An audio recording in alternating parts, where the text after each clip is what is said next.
Court সাজিয়ে নিজেদেরই বিচারক, নিজেদেরই আইনজীবী, নিজেদেরই সাক্ষী সাজিয়ে আপনারা শেখ হাসিনাকে ফাঁসি দিয়ে দিলেন, আর ফাঁসি হয়ে গেল তার। শেখ হাসিনাকে আপনারা ফাঁসির দড়িতে ঝুলাই দিবেন, এত সোজা? বাংলাদেশে মানুষ মেনে নিবে?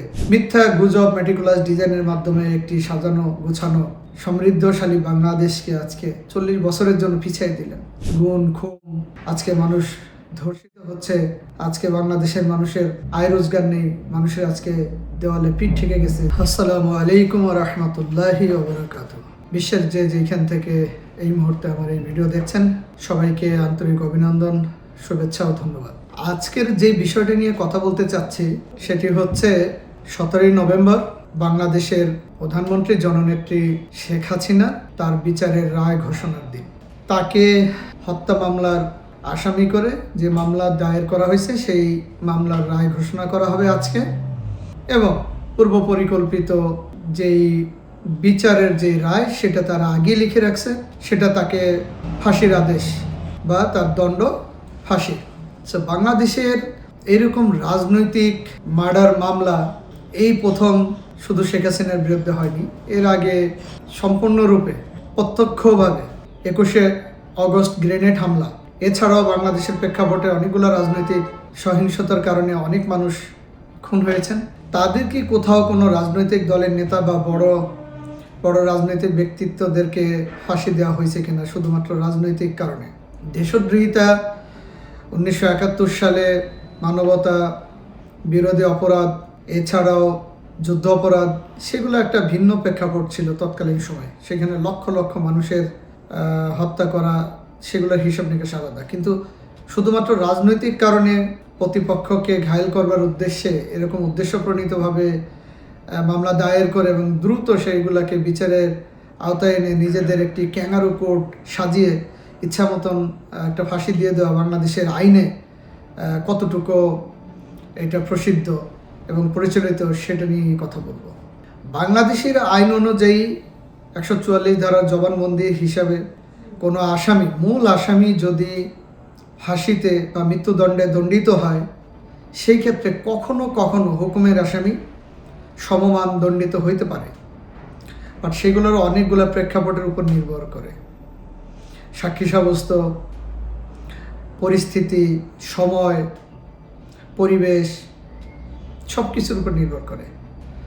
মাননীয় প্রধানমন্ত্রী শেখ হাসিনা এই জুলাই গণ অভ্যুত্থান যেটাকে বলা হচ্ছে একটি ষড়যন্ত্রমূলক সাজানো নাটকের মধ্যে দিয়া যতগুলো পুলিশ সহ অন্যান্য সাধারণ মানুষেরও জীবন নাশ হয়েছেন, সেইখানে যে একমাত্র পুলিশ বা আওয়ামী লীগ দায়ী এবং তার কোনো প্রমাণ সাক্ষী সাব্যস্ত নাই, আপনারা দ্রুততম সময়ের মধ্যে নিজেদের মন গড়া একটি কোর্ট সাজিয়ে নিজেদেরই বিচারক, নিজেদেরই আইনজীবী, নিজেদেরই সাক্ষী সাজিয়ে আপনারা শেখ হাসিনাকে ফাঁসি দিয়ে দিলেন, আর ফাঁসি হয়ে গেল তার। এরকম ফাঁসি তো, এরকম বিচার এর আগে রাজনৈতিকভাবে অনেক নেতারই হয়েছে, যেগুলো প্রমাণ ছিল। তারপরে আপনারা তারেক জিয়ার বিরুদ্ধে সমস্ত মামলা উঠাই নিছেন, আপনারা লুৎফুজ্জামান বাবরের বিরুদ্ধে মামলাগুলো খালাস করে দিয়েছেন, অনেক সন্ত্রাসীদেরকে জেল থেকে বের করে দিয়েছেন রাজনৈতিক কারণে, সুবিধা নেওয়া দেওয়ার কারণে। তা আপনারা কি করে বিশ্বাস করেন যে অপরাধ না করার পরেও শেখ হাসিনাকে আপনারা ফাঁসির দড়িতে ঝুলাই দিবেন? এত সোজা? বাংলাদেশে মানুষ মেনে নিবে? 67%-এরও বেশি সাধারণ আওয়ামী লীগের সমর্থক যে দেশে, 4 কোটিরও বেশি মানুষ সরাসরি আওয়ামী লীগের রাজনীতির নেতাকর্মী রয়েছে যেখানে, যেই দেশে, সেইখানে শেখ হাসিনাকে ফাঁসিতে ঝুলাই দিবেন? শেখ হাসিনা এটা নিয়ে খুব টেনশনে আছে না? অতএব শুধু একটা জিনিসই বলবো, এই সমস্ত ফাইজলামি রেখে দেশের পরিস্থিতি খুবই খারাপ।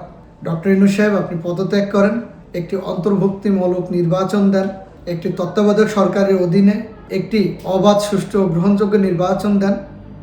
দেখেন বাংলাদেশের মানুষ কাকে পছন্দ করে, কাকে সরকার প্রধান বানাইতে চায়। আওয়ামী লীগ যদি দেশের খুন খারাপি, খারাপ কাজে, দুর্নীতির সাথে লিপ্ত থেকেই থাকে 16 বছর, মানুষের ভোটাধিকার হরণ করে থাকেন, তবে জনগণ তো তাকে ভোট দিবেন না। আপনি ফোর্স করে জনগণকে ভোটের বাইরে রাখার প্ল্যান কেন করেন নিজে থেকে? সেটা কি মানবে কিনা পৃথিবীর মানুষ? আজকে ব্রিটিশ এক মন্ত্রীকে সাক্ষাৎকারে তিনি বলছেন, ডক্টর ইউনূস সাহেব, সকল দলের অন্তর্ভুক্তিমূলক নির্বাচন হবে, তবে আওয়ামী লীগ নির্বাচনে অংশগ্রহণ করতে পারবেন না। কেন? আওয়ামী লীগের নেতাকর্মীদের বিরুদ্ধে যদি আপনার কাছে যথাযথ প্রমাণ থাকে, সেগুলো তাদের বিচার হবে। আওয়ামী লীগ একটি দল, একটি স্বাধীনতার মূল ভূমিকা রাখছেন যেই দল বাংলাদেশে, সেই দলের তৃণমূল পর্যায় থেকে শুরু করে সচিব, শিক্ষিত, আবালবদ্ধ অভিনেতা, অনেক মানুষ আওয়ামী লীগকে পছন্দ করে, আওয়ামী লীগের রাজনীতির সাথে সরাসরি সম্পৃক্ত। তাদের সবাইকে অপরাধী আপনার মনে হয়? তারা সবাই অপরাধ করছে। কত দুর্নীতির গল্পই তো আপনি শোনাইলেন আমাদেরকে। শেখ রেহানার দুর্নীতি, সজীব ওয়াজেদ জয়ের দুর্নীতি, শেখ হাসিনার দুর্নীতি, টিউলিপের দুর্নীতি, একটাও তো প্রমাণ করতে পারলেন না। মিথ্যা গুজব, মেটিকুলাস ডিজাইনের মাধ্যমে একটি সাজানো গোছানো সমৃদ্ধশালী বাংলাদেশকে আজকে 40 বছরের জন্য পিছিয়ে দিলেন। গুণ খুম, আজকে মানুষ ধর্ষিত হচ্ছে, আজকে বাংলাদেশের মানুষের আয় রোজগার নেই, মানুষের আজকে দেওয়ালে পিঠ ঠেকে গেছে। জোর করে এর মধ্যে দিয়ে আপনারা একটি পাতানো নির্বাচন দিয়ে আপনি মনে করছেন পার পেয়ে যাবেন, এত সোজা? বিশ্বের গণতান্ত্রিক যেই সমস্ত দেশের চর্চা হয়, যারা গণতন্ত্রকে বিশ্বাস করে, যারা এই পৃথিবী থেকে রাজনীতি এবং অন্যান্য বিষয়ে লিড দেয়, তাদেরকে মানাইতে পারবেন আপনি? তারা মানবে আপনার মনে হয়?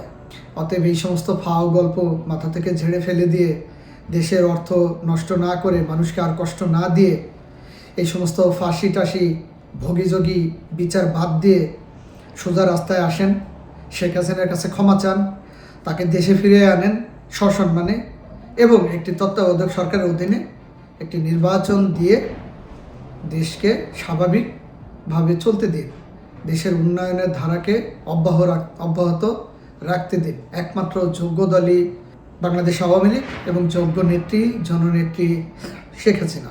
কাজেই 18 কোটি মানুষকে একটি গণতান্ত্রিক অধিকার, গণতান্ত্রিক চর্চা তাদেরকে করতে দিন, তারা সিদ্ধান্ত নিক। আওয়ামী লীগ, বিএনপি, জামাত, এনসিপি কাকে তারা সরকার প্রধান করতে চান, বাংলাদেশের মানুষ কাকে যোগ্য দল এবং নেত্রী বা নেতা মনে করেন, তাদেরকে ভোট দেন, দেশ চলতে থাকুক। এরপরে বিচার, যদি মামলা করছেন তদন্ত হবে, সুষ্ঠু বিচারের তদন্তের মাধ্যমে বিচার হবে। এরকম তড়ি ঘড়ি করে পাতানো এই তাজুল ইসলামের এই যেই ফাইজলামি এদেশের মানুষ খাবে না ভাই, এগুলোর কোনো লাভ নেই। এই বিচারের রায় দিয়ে, ফাঁসির রায় দিয়ে 1 কেজি মিষ্টি বিক্রি করতে পারবেন না সারা বাংলাদেশে। সো এই নাটক বাদ দেন, এখনও বহুত সময় আছে। শেখ হাসিনার নামে ষড়যন্ত্র করে বেশি দিন টিকতে পারবেন না। গরিব, অসহায়, দুঃখী, প্রতিবন্ধী অনেক মানুষের দোয়া শেখ হাসিনার প্রতি আছে। শেখ হাসিনা গরিব, দুঃখী, অসহায় মানুষের সরকার। শেখ হাসিনা বাংলাদেশের রোল মডেল। উন্নত, উন্নয়নশীল দেশের সমৃদ্ধশালী একটি বাংলাদেশ গড়বার লক্ষ্যে যে স্বপ্ন শেখ হাসিনা দেখিয়েছেন, এতে পূর্বে বাংলাদেশের কোনো রাজনৈতিক নেতা এটা কল্পনাতেও আনতে পারেননি। অতএব এই সমস্ত গাল গল্প বাদ দিয়ে, ফাইজলামি বাদ দিয়ে জনগণকে মুক্তি দিন। মানুষ নিয়ে অনেক খেলছেন, মানুষের জীবন নিয়ে অনেক খেলছেন, মানুষের ভাগ্য নিয়ে অনেক খেলছেন। এখন আর এগুলো আগে বাড়ায়েন না, এগুলো এই জায়গায় ক্ষান্ত দেন। সো সবাই ভালো থাকবেন, সুস্থ থাকবেন। আবার কোনো ভিডিও নিয়ে আসবো আপনাদের মাঝে। ভিডিওটি শেয়ার করে সাধারণ জনগণকে সচেতন করুন। বাংলাদেশের এই অশুভ শক্তি থেকে, এই অবৈধ ফেসিবাদ এবং এই জঙ্গিবাদের হাত থেকে বাংলাদেশ এবং বাংলাদেশের 18 কোটি মানুষকে মুক্তি দেওয়ার লক্ষ্যে আমরা যারা কাজ করে যাচ্ছি তাদেরকে সহযোগিতা করেন, ভিডিওটা শেয়ার করেন। ততক্ষণ পর্যন্ত আপনারা আরেকটি ভিডিও আসার আগ পর্যন্ত ভালো থাকবেন, সুস্থ থাকবেন। দেখা হবে আবার কোনো নতুন ভিডিওতে। আসসালামু আলাইকুম রহমতুল্লাহি ওয়া বারাকাতুহু। জয় বাংলা, জয় বঙ্গবন্ধু।